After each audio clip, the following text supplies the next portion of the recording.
லவ்வருக்காக friends கிட்ட காசு கேட்கிற பொண்ணு அதெல்லாம் தர முடியாது, காசு கேட்கிற பசங்களை நம்பாதடின்ட்டு காசெல்லாம் தர முடியாதுன்ட்டு அவங்களோட ஃப்ரெண்ட்ஸ் 2 பேரும் திட்டி இவங்களை அனுப்பிச்சிடுறாங்க. மேல வந்து இவங்களோ இந்த ஃப்ரிட்ஜுக்கு என்னாச்சு, நாம இன்புட் பண்ணாத டேட்டாஸ்லாம் காட்டுது, பர்சனல் மெசேஜஸ் டிரான்சாக்ஷன் டீட்டெயில் முதற்கொண்டு காட்டுது, என்ன ஆச்சுன்ட்டு யோசிச்சுட்டு இருக்காங்க. அப்ப கடன் கேட்ட பொண்ணு இவங்களுக்கு கால் பண்ணி 20,000 ரூபாய் ரெடி பண்ண முடியாட்டியும் ஒரு 10,000 ரூபாவது தாடின்றாங்க. இவங்களோ உனக்கு ஒரு தடவை சொன்னா புரியாதா, ஏன்டி இப்படி லூசு மாதிரி பண்ணிட்டு இருக்கேன்ட்டு அவங்க 2 பேரும் அந்த பையனோட பேரை சொல்லி பேசிட்டு இருக்காங்க. அப்ப கம்ப்யூட்டர்ல அந்த ஃப்ரிட்ஜ் இந்த பையனோட பேரை கேட்டு அவனோட டேட்டாவை ஆக்சஸ் பண்ணி இவங்களுக்கு டிஸ்ப்ளே பண்ணுது. அதுல அந்த பையன் இவங்க ஃப்ரெண்டு கிட்ட காசு கேட்ட மாதிரி வேற பொண்ணுங்க கிட்டயும் காசு வாங்கி 5 லட்சம் வரைக்கும் அவன் பேங்க் அக்கௌண்ட்ல சேர்த்து வச்சிருக்கான். நாளைக்கு ஒரு ஹோட்டல்ல ஏதோ ஒரு பொண்ணு கிட்ட 1 லட்சம் ரூபாய் கேட்டு வர சொல்லியிருக்கான். இவங்களோ நம்ம ஃப்ரெண்டை அந்த ஹோட்டலுக்கு கூட்டிட்டு போய் அவனோட ட்ரூ ஃபேஸை இவளுக்கு காமிச்சாதான் இவளுக்கு எல்லாம் புரியும்ட்டு 10,000 ரூபாய் கடன் தரேன்ட்டு சும்மா பேச்சுக்கு சொல்லி அவங்க ஃப்ரெண்ட் அந்த ஹோட்டலுக்கு கூட்டிட்டு வராங்க. அந்த சமயத்துல அவன் கரெக்டா அங்க வேற ஒரு பொண்ணு கிட்ட ஏமாத்தி காசு வாங்குறதுக்காக வந்திருக்கான். அதை பார்த்து இவங்க பின்னாடி பாரு அது உங்களால் தானே, வேற ஒரு பொண்ணு கூட இவ்வளவு க்ளோஸா பேசிட்டு இருக்கான்ட்டு திருச்சியா காட்டுற மாதிரி காட்டுறாங்க.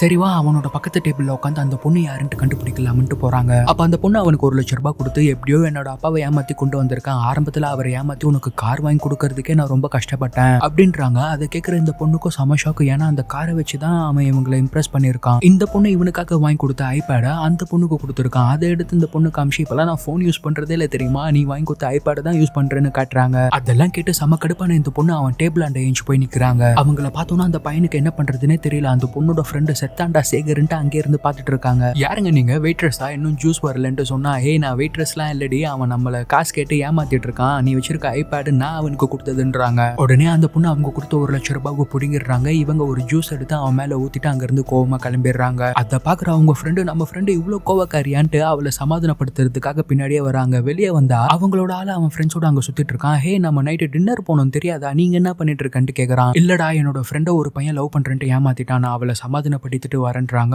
என்னை விட உனக்கு உன் ஃப்ரெண்டு தான் முக்கியமா, போய் அவளையே சமாதானப்படுத்த, டின்னர்லாம் இன்னும் வேணான்ட்டு இவன் கோச்சிட்டு போயிடுறான். இவங்களுக்கும் என்ன சொல்றதுன்னு தெரியாம 2 பேரும் அவங்க ஃப்ரெண்டோட கேஃபேக்கு வராங்க. நல்ல வேலைடி நீ என்ன அந்த ஹோட்டலுக்கு கூட்டிட்டு போன, இல்லைன்னா நான் அவனை நம்பி ஏமாந்திருப்பேன். நீ உன்னோட ஃப்ரிட்ஜில் நல்ல ஃபுட்டு கெட்ட ஃபுட்டுன்னு கண்டுபிடிக்கிறதுக்கு ஒர்க் பண்றதுனால அந்த மாதிரி தயவு செய்து பசங்கள்ல யாரு நல்லவங்க கெட்டவங்கன்னு கண்டுபிடிக்கிற மாதிரி ஒரு ஃப்ரிட்ஜை ரெடி பண்ணிடுன்றாங்க.